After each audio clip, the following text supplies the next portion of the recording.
My name's Albert Deniz. I'm with TD6 Dairy Farm. It's a family-operated dairy farm here in Modesto, California. 2018 is whenever we started milking cows. We started with 115 cows, and I think right now, maybe we're running about 640 or 650 through the barn. So we have grown throughout the years and continue to want to grow, but it's hard at sometimes.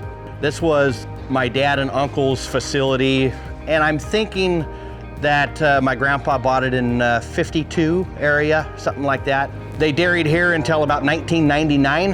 At that point in time, my father got sick. He sold the place, sold the cows, and in 2018, we were able to purchase it back, us as a family. And so that's why we're fairly new to milking the cows as far as us as a generation. But again, we have grown since 2018. Whenever our father and uncle had it, it was just the old freestall barn over there, the one that you see is low, concrete bunkers as far as for the freestalls. So since we have been here, we've tried to add these taller roof freestall barns, bigger freestall beds to where the cows have more comfort.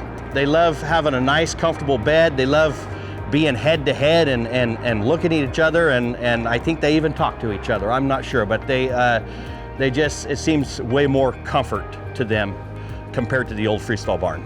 One of the biggest things is just cow comfort. If you look at them, you can see they're chewing their cud. That's always a good sign. And just low stress, not a lot of noise, cleanliness, and if you got a good, healthy herd, they will treat you right.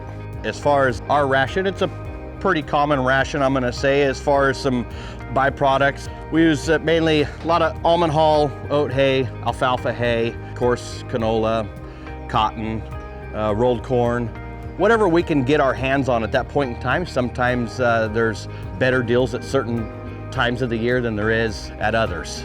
So whatever we can feed them, that's a cheaper feed and that they'll still produce for sure, and that's healthy for the cow. I think it was approximately 3 years ago, we were part of a funding program through the NRCS.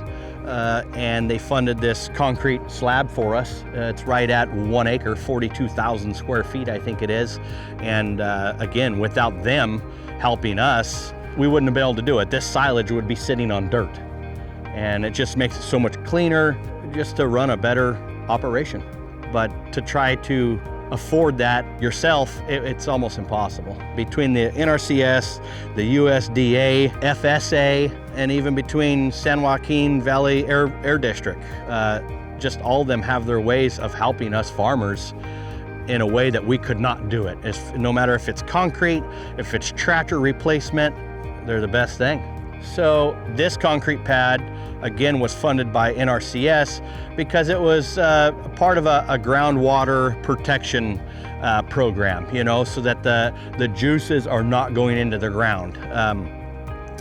From there, the tractor replacement programs, they are for the airboard. You know, you got an old tractor that smokes and is polluting the air. Now the new ones with the tiers that they have, there's no smoke. It's just things are different, and we're for surely going in a different direction, and a good direction. Again, to afford a new tractor that is upwards of $500,000+ a guy can't do it himself, at least not us. You know, it really helps with the help. Here at this facility, we do not waste any water. We're short on water, as we all know, and we reclaim and try to reclaim 100% of it and use it over and over. To go even more in depth, I am in the middle of putting a yard at my house, and the water from the milk barn is what will water my grass at my house. Our flush system is on an automatic flush system on a timer, and we approximately flush around 3 to 4 times a day, and it just goes in sequence throughout the lanes. These lanes are flushed with 100% reclaimed water. As far as it just keeps going from here, goes back to the basin, the lagoon, and then it comes back. There's no fresh water that goes through here at all. On a dairy, you will gain water on a daily basis just because of the wash of the barn, the urine of the cattle. At that point in time, we will pump it and put it out onto the fields for nutrients for the crop. and it's very good for the crop. This is our composting facility that we put into play approximately 7-8 years ago. This is the dairy manure from our dairy and other surrounding dairies that we do business with. We bring it here. At that point in time, we go through the composting process, and from here, as you see, we are screening the compost, and after it comes off the screen, we'll load it in our trucks and we will deliver it to various farms, if they are almond orchards, walnut orchards, vineyards, peaches, and even some open land, you know, pastures, what have you. But this is just part of our recycling process and making it a full circle.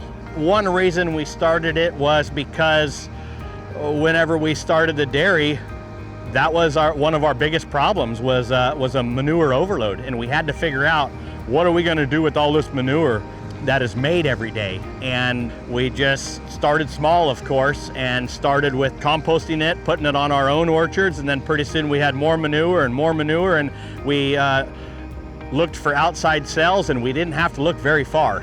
It came to us, and now it's just been a great benefit to us and to the other consumer.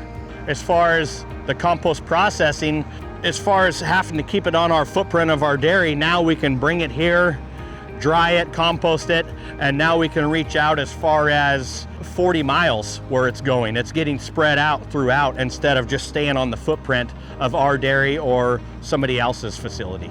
By doing this, the way that we do this, as far as turning it, getting the oxygen into this compost, and the end result is there's a lot less greenhouse gases that are made by doing this process that we do.